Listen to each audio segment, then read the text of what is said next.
तुम देखने वाले हैं फिजिकल केमिस्ट्री का चैप्टर केमिकल काइनेटिक्स। तो केमिकल काइनेटिक्स को थोड़ा सा समझ लेते हैं। केमिकल काइनेटिक्स क्या है? एक फिजिकल केमिस्ट्री की ब्रांच है जिसमें कि हम डील करते हैं रेट ऑफ रिएक्शन की, मतलब किस रेट पे कोई केमिकल रिएक्शन हो रही है,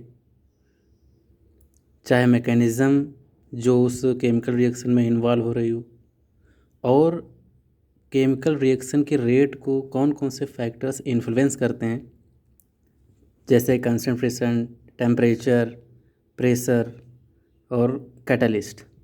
तो केमिकल काइनेटिक्स क्या है? केमिकल काइनेटिक्स एक ब्रांच है फिजिकल केमिस्ट्री की जिसमें कि हम डील करते हैं रेट ऑफ रिएक्शन की, जहाँ पर वो रिएक्शन हो रही है जिस रेट से, और उस रेट को इन्फ्लुएंस करने वाले फैक्टर्स।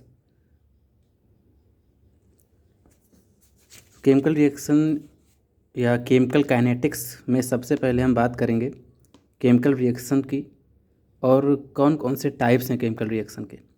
तो केमिकल रिएक्शन की अगर हम बात करें तो रिएक्शन रेट के बेसिस पर जो केमिकल रिएक्शंस हैं वो 3 टाइप्स में डिवाइड की गई: very fast reaction, moderate reaction और वेरी स्लो रिएक्शन।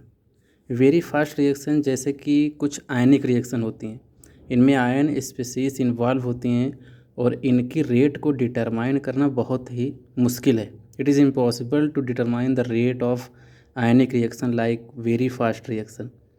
दूसरा है मॉडरेट रिएक्शन। इन रिएक्शंस की रेट को हम मेज़र कर सकते हैं ईजिली एक नॉर्मल टेम्परेचर पर। बेसिकली इसमें मॉलिक्यूल्स इन्वॉल्व होते हैं। थर्ड है very slow reaction. Very slow reaction में ऐसी रिएक्शंस जो कि बहुत ज़्यादा समय ले लेती हैं अपने किसी केमिकल चेंजेस को शो करने में। अगर वेरी फास्ट रिएक्शन में हम देखें तो precipitation of compound, precipitation reaction या न्यूट्रलाइजेशन रिएक्शन, जिसमें कि एसिड और बेस मिलेंगे तो साल्ट बनेगा, जिससे कि न्यूट्रल हो जाएंगे, तो यह न्यूट्रलाइजेशन रिएक्शन। तो ये वेरी फास्ट रिएक्शन है, प्रेसिपिटेशन और न्यूट्रलाइजेशन। दूसरा है मॉडरेट रिएक्शन, जैसे कि डिकम्पोजिशन ऑफ H2O2 और N2O5। थर्ड है वेरी स्लो रिएक्शन, जिसमें कि आयरन की रिएक्शन है, रस्टिंग ऑफ आयरन। और दूसरा है हाइड्रोजन और ऑक्सीजन रूम टेम्परेचर पर वाटर में चेंज हो जाएंगे। ये हैं वेरी स्लो रिएक्शन जो कि बहुत ज़्यादा समय के बाद कुछ केमिकल चेंजेस दिखाते हैं। तो सबसे पहले हमने देखा केमिकल काइनेटिक्स है क्या।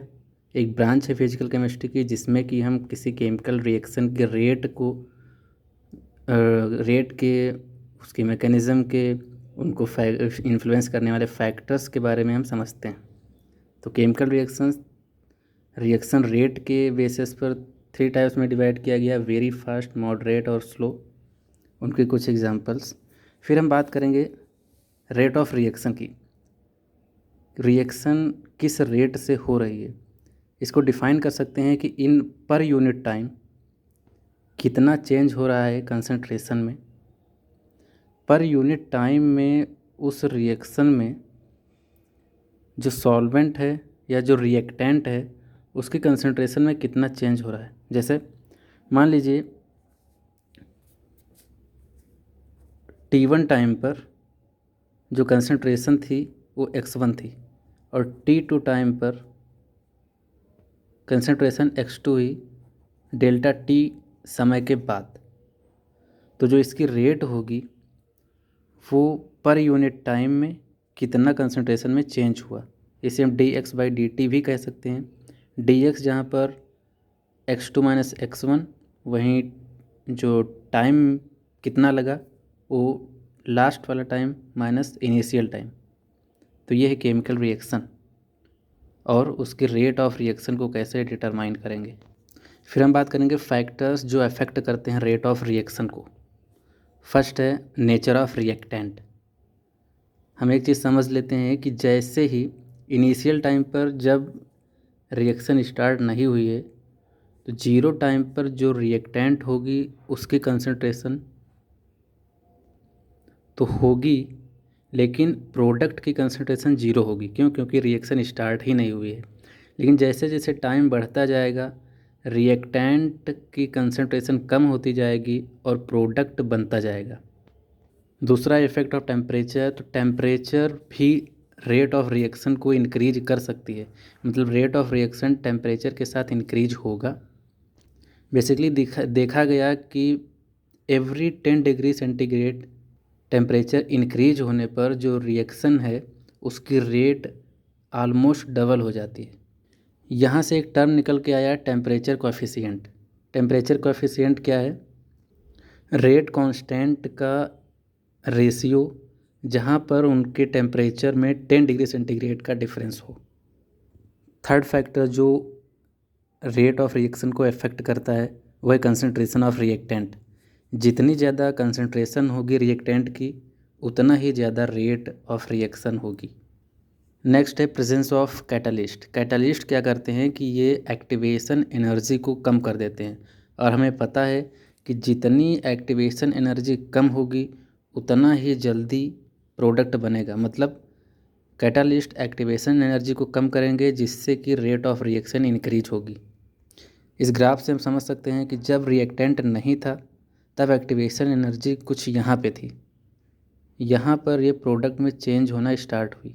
लेकिन जब कैटालिस्ट ऐड हुआ तो यही एक्टिवेशन एनर्जी घटकर इस पॉइंट पर आई, और प्रोडक्ट जहाँ विदाउट कैटालिस्ट यहाँ बन रहा था, कैटालिस्ट के साथ प्रोडक्ट यहाँ से बनना स्टार्ट होगा। नेक्स्ट फैक्टर है इफ़ेक्ट ऑफ सनलाइट। सनलाइट भी रेट ऑफ रिएक्शन को अफेक्ट करती है। रेट ऑफ रिएक्शन इंक्रीज होगी। बहुत से ऐसी केमिकल रिएक्शंस देखी गई जिन्हें कि हम फोटो केमिकल रिएक्शंस बोलते हैं। इनमें अल्ट्रावायलेट विजिबल लाइट या फिर